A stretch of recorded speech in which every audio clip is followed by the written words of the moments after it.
Sebelum menjadi birokrat, Gita adalah seorang pengusaha, pemilik Ancora Capital, perusahaan investasi di bidang sumber daya alam dan energi. Jauh sebelumnya, Gita Irawan Wirjawan ini dikenal sebagai bankir.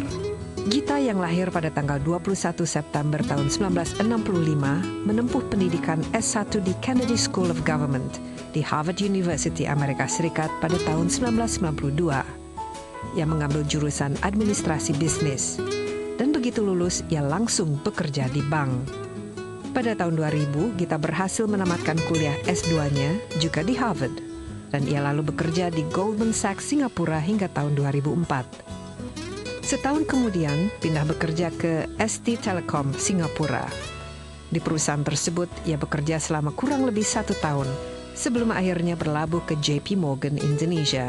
Namun di tahun 2008, Gita akhirnya melepaskan jabatan sebagai orang nomor 1 di JP Morgan Indonesia karena ia mau mendirikan Ancora Capital, sebuah perusahaan yang berfokus pada investasi di sektor energi dan sumber daya alam.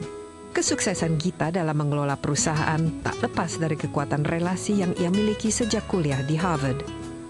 Gita yang ketika kuliah di Amerika Serikat harus membiayai hidupnya dengan cara bekerja di restoran cepat saji, memang dikenal mudah bergaul dan penuh kerja keras.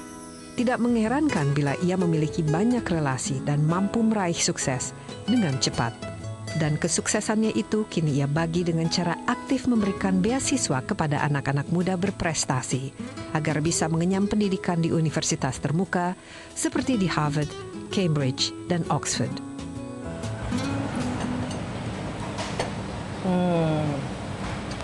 Saya lihat sosok seorang Pak Gita. Baru lulus S2 itu tahun 2000 dari Harvard. Okay. Kemudian masuk ke dunia usaha, memimpin JP Morgan, mendirikan Ancora, dan tahun 2009 masuk ke pemerintahan, memimpin BKPM. Tahun 2011 menjadi Menteri Perdagangan. Luar biasa.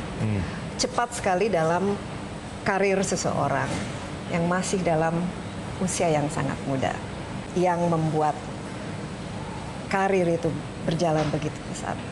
Apa kira-kira? Kalau saya selalu percaya dengan profesionalisme dan penggunaan common sense. Kalau profesionalisme itu sudah saya gunakan dalam konteks saya sebagai profesional di dunia perbankan dan saya sebagai pengusaha, dan alhamdulillah diberikan kesempatan di dalam pemerintah ini. Jadi kita mencoba melakukan apapun secara profesional. Tapi Pak Gita, kita sambil minum teh ya. Coba carrot cake nih. Istri saya yang bikin. Oh iya. Pasti enak kalau begitu.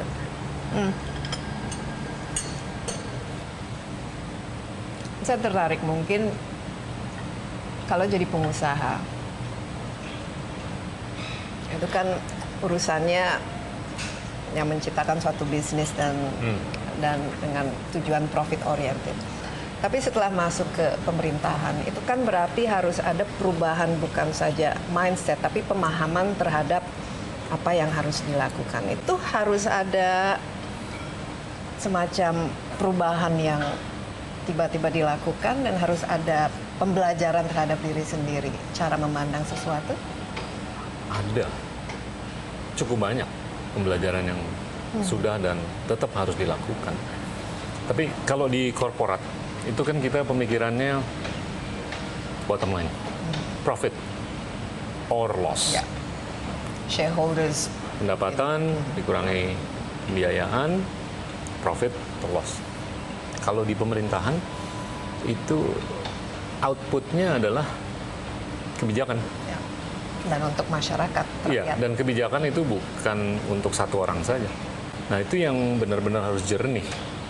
Jadinya apapun yang kita lakukan itu outputnya, produknya harus bisa dinikmati oleh 250 juta.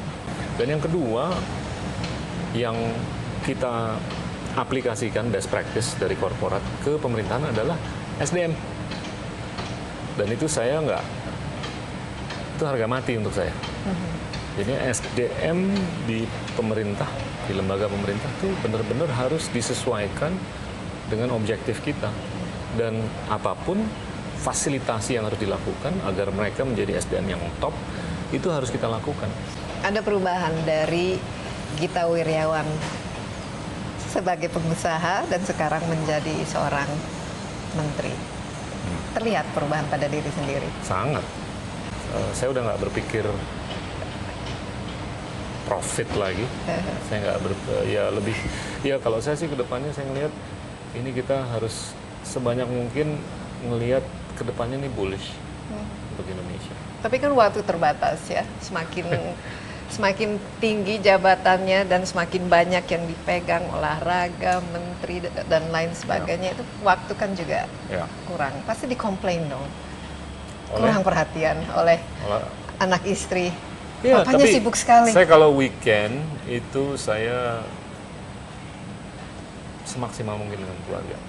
Jadi saya nggak travel weekend. Dan kuncinya adalah pemberdayaan tim di sekitarnya.